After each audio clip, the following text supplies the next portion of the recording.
As part of reviewing rackets for the channel regularly, I'm often up at a court on my own with my Slinger Bag. I found that particularly useful for a consistent ball when I'm comparing new versions of frames to their outgoing versions.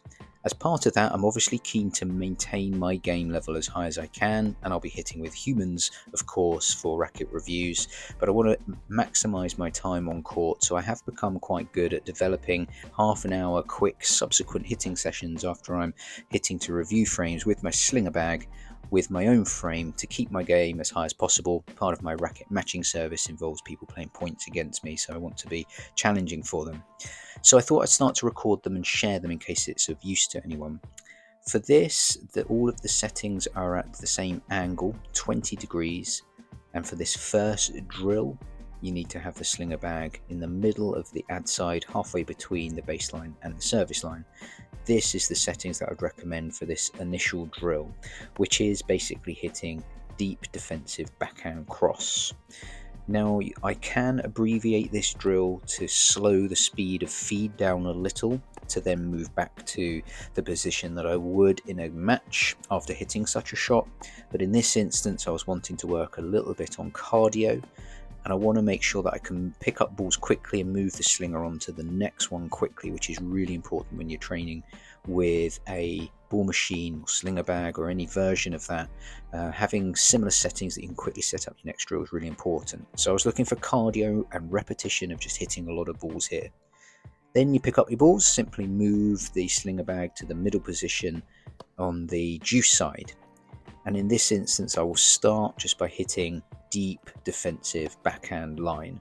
Now again, I'm not really returning after hitting the ball to the position that I would in a match, but I am looking to drill the pattern of moving as soon as I hit it so that I don't lose that movement pattern. And here I'm just looking for depth and consistency. The Slinger Bag hits about 144 balls at full capacity, so that's really good to just hit loads of balls in a similar pattern.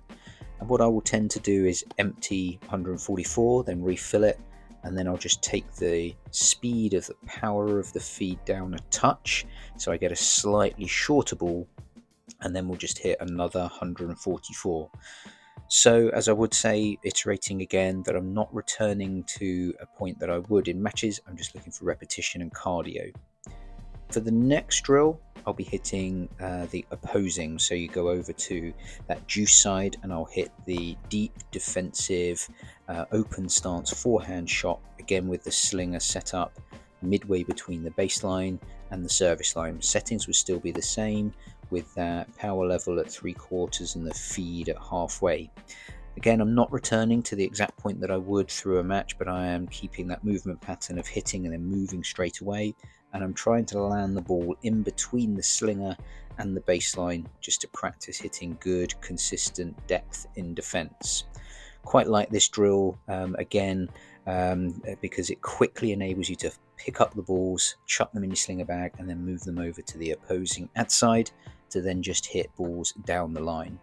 And again, I'm not returning to the point that I would during a match, but I'm making sure that I am moving my feet and moving afterwards. And I might do a couple of sets of balls, few hundred, just hitting down the line. The slinger is a useful target. You're trying to hit between the slinger and the sideline. Then I'll get the oscillator out in this training session, and over the course of another 380 odd balls, I put a slightly different angle on. I'm taking my speed down a little for this, and what I'm looking to do is work on aggressive ground stroke play here. So I've got a relatively light ball coming across, a sort of shorter ball trying to replicate that might come in a match, and I'm basically looking to make sure that I make contact with that ball inside the court every time. One aspect that I'm trying to develop in my game at the moment is to play more attacking tennis and to get on the front foot a little bit more. And I think that this is, in some respects, a fairly unrealistic pace. The ball's coming back faster than it would in a game, but that's great. The specific purpose of my drill here is to be trying to hit a lot of balls with an aggressive shot and from inside the baseline. And I'll play around with this drill a little bit. If I feel like I might follow the sort of shot that I hit into the net, Then as the slinger's on the oscillator, then I will follow it in, and you can't 100% tell where the ball's going to go, you pretty much know, but then you can hit a volley afterwards.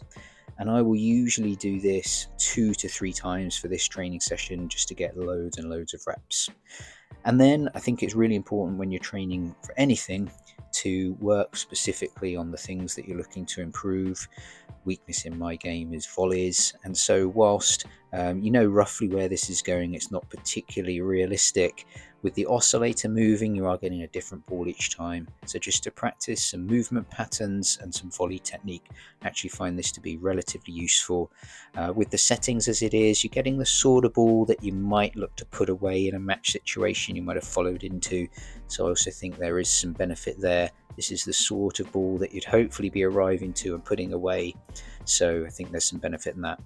Hope that that was helpful and can give you a good idea for a quick half an hour training session with your slinger to be effective. If you'd like more of these videos, let me know in the comments and I'll make them.